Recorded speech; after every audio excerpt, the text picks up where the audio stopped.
Los adultos somos los responsables de crear el ambiente donde se desarrolla el niño. Este debe tener dos características esenciales: ser constante y ser predecible. Un ambiente constante es aquel en el que los elementos que lo forman son básicamente los mismos. Es en donde el niño puede tener la seguridad de que no habrá cambios radicales en su medio ambiente ni en las personas, rutina o en lo que lo rodea, a menos que se trate de una situación inesperada o de crisis. Un ambiente predecible es aquel en el que hay una rutina. Las personas encargadas de los niños son las mismas. Las actividades están establecidas y no hay grandes cambios sin previo aviso, a menos que sea una situación de crisis o de emergencia en la familia. Un medio ambiente constante y predecible se refiere también a la manera como manejamos las acciones y las consecuencias de los actos en casa, de los menores y los adultos. Así el niño debe saber quién lo va a recoger en la escuela cada día, o que si saca bajas calificaciones tendrá menos tiempo para jugar y más para estudiar. El objetivo de un ambiente predecible y constante es darle seguridad al niño a través de la estabilidad. Cuando el medio en el que crece no tiene esas características, el pequeño se siente inseguro y esto repercute en su comportamiento dentro y fuera de casa. Como ya dijimos, para que un niño se desarrolle adecuadamente, necesita un ambiente lo más predecible y constante posible.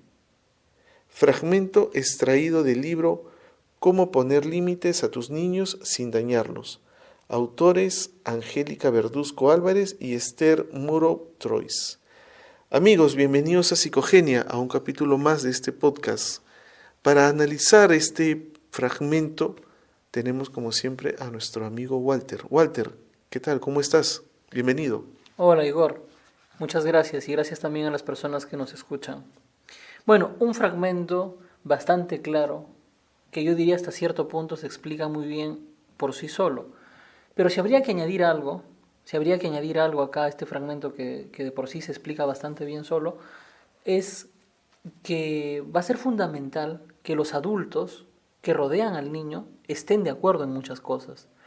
Podemos imaginar un primer escenario de dos padres, ¿no?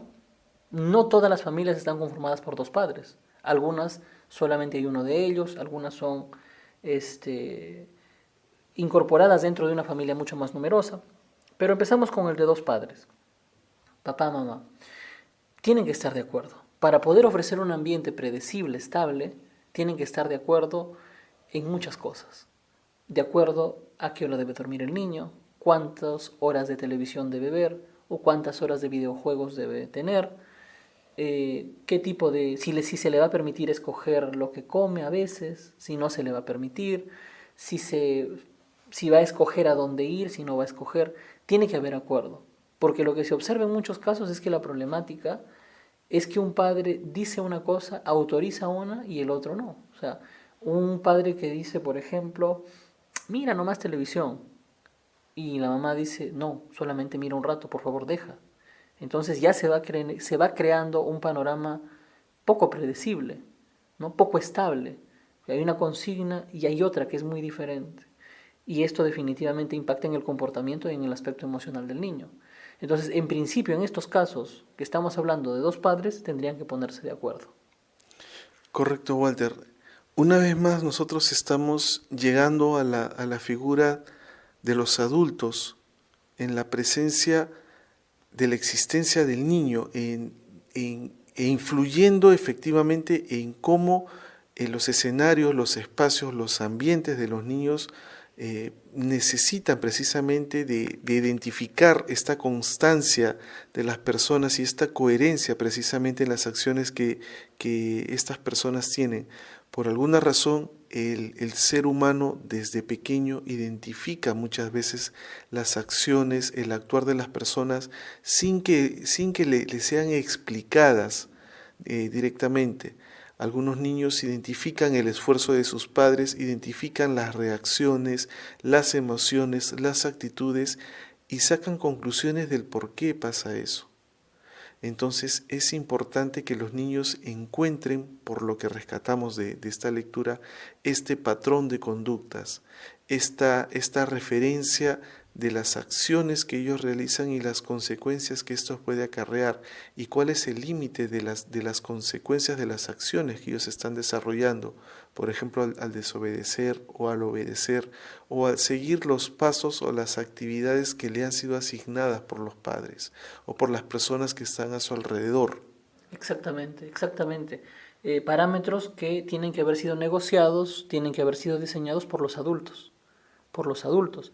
De ahí que podemos plantear un ejercicio donde los padres con una hoja, padre y madre, escriban en la hoja primero las cosas en las que están de acuerdo. Estamos de acuerdo en esto, en eso. Estamos de acuerdo en que debe dormir a tal hora. Estamos de acuerdo en que debe despertarse a tal hora. Estamos de acuerdo en que debe bañarse tantas veces a la semana.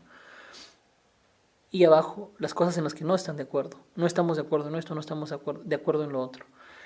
Esa visualización de las cosas en las que no están de acuerdo puede implicar o puede conllevar a que poco a poco vayan llegando a puntos medios, ¿no? Entre más cosas tengan de acuerdo, hay un ambiente más estable, un ambiente más predecible para el niño y una generación de hábitos mucho mejores. Ahora, también tenemos familias donde no hay papá y mamá. Tenemos familias donde, por ejemplo, es el niño y la mamá y están insertos en una familia numerosa, ¿no? Con abuelos, tíos, pero sin papá. Entonces, en estos casos lo que a veces ocurre es que hay un deseo de intervención del resto de adultos por sobre la mamá, ¿no?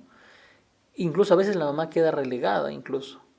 O vamos a imaginar un papá también, ¿no? Solo con su hijo, también inmerso en una familia así. Entonces, el niño empieza a ver muchos criterios. Y algunos de esos criterios son opuestos, diametralmente opuestos. Incluso empieza a percibir desautorizaciones de unos con otros, ¿no? El papá quiere o la mamá quiere decirle algo, quiere imponer una sanción o quiere crear una consecuencia de algo y alguien viene y dice, no hagas eso, ¿no? No le hagas eso.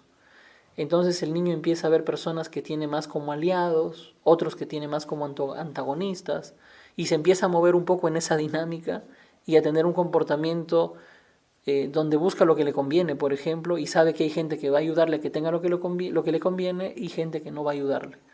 Y se genera una dinámica muy inestable, muy impredecible, que en cierto modo el niño maneja por momentos. No siempre, pero por momentos. En esos casos lo importante es que uno de ellos, y en este caso el padre o la madre, es quien se encargue de esta situación. Ahora, puede recibir sugerencias de los otros adultos, puede recibir recomendaciones que esta persona tendrá que llevar a cabo, ¿no?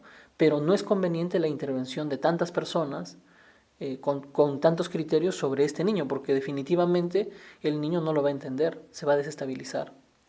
Correcto, entonces este es un punto también muy importante, Walter, que nos comentas, ¿no? Los consejos se pueden recibir, los padres pueden recibir consejos. Es más, en algunas ocasiones, por un tema de edad, por un tema de experiencia o de inseguridad quizás de los padres, pueden acudir, pueden solicitar o deben recibir estos consejos. Pero los consejos o la aplicación de los consejos deben ser ejecutados solamente por ellos o por el padre o por la madre responsable del niño.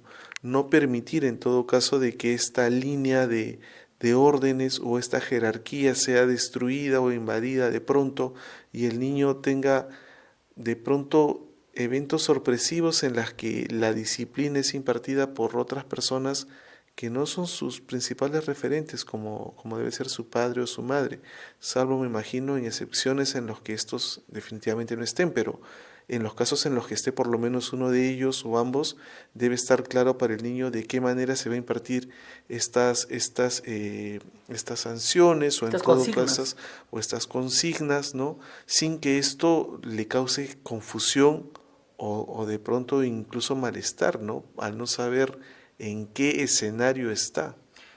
Perfecto, es exactamente eso. Ahora, mencionaste los casos donde tal vez es un niño que no tiene ni a papá ni a mamá. No están, pero tiene que tener un tutor. Hablando como tutor, la persona encargada de su cuidado y también de dirigir algunas acciones. Puede ser una tía, puede ser un abuelo, pero tiene un referente, ¿no? Y eso es importante también decirle al niño. Aquí la persona que se encarga de ver, por ejemplo, tus notas y responder, tus anotaciones de la agenda del colegio, tu alimentación, ver qué tienes en tu cuarto, soy yo. Entonces el niño ya sabe que con una persona es con la que se va a tener que entender o arreglar, incluso en ausencia de ambos padres.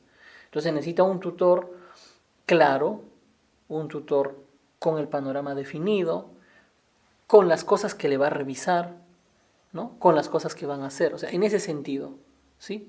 Así puntualmente en esos aspectos. Eso al niño le permite saber con quién se tiene que entender, a quién le va a tener que rendir ciertas cuentas, también con quién va a realizar determinadas actividades y definitivamente es una crianza que se va a dar en términos más claros para el niño. Correcto, Walter. Entonces, estamos llegando precisamente a este punto, a estas conclusiones que sabemos, amigos, pueden y van a ser importantes para todos en realidad, para nosotros. Siempre estas conversaciones que nosotros estamos sosteniendo y que tienen como enfoque al niño, inciden, repito una vez más, en los adultos. Tenemos gran responsabilidad, aun cuando no sean nuestros niños, cuando no sean nuestros hijos. Si tenemos la oportunidad de interactuar con ellos o de estar en estos escenarios en los que debamos impartir o de pronto debamos generar estos espacios, estos ambientes constantes, ambientes seguros para los niños, pues seamos conscientes de esta gran responsabilidad que tenemos, de esta gran responsabilidad y sobre todo de mirarnos antes de proceder con las acciones, ser coherentes, y yo creo que esta puede ser una de las palabras claves para cerrar quizás este caso. Walter, ¿algún comentario antes que nos despidamos? Sí, tomo nuevamente la palabra que he dicho, no ser coherente. La coherencia es fundamental porque la coherencia da estabilidad a los niños, ¿sí? De hecho, tal vez le dedicaremos algún podcast a la teoría que hay del origen de algunos trastornos mentales a partir de las incoherencias. Pero ese es tema ya de otro espacio, probablemente lo conversemos. Pero la coherencia es fundamental para criar un niño. Ya sea la coherencia entre los dos padres, ya sea la coherencia solo si hay un padre rodeado de un montón de familia, o ya sea que no hay ninguno de los padres o hay un solo tutor, pero tiene que haber coherencia. Con eso nos despedimos, un fuerte abrazo a quienes nos escuchan, conmigo serás otra oportunidad, con Igor también. Muchas gracias, Walter. Y sí, amigos, recuerden que ya tienen nuestras redes, ya conocen nuestro correo, pueden escribirnos y saben que vamos a estar gustosos de leerlos y de responder cada uno de sus mensajes. Nos vemos en un siguiente capítulo de Psicogenia. Muchas gracias.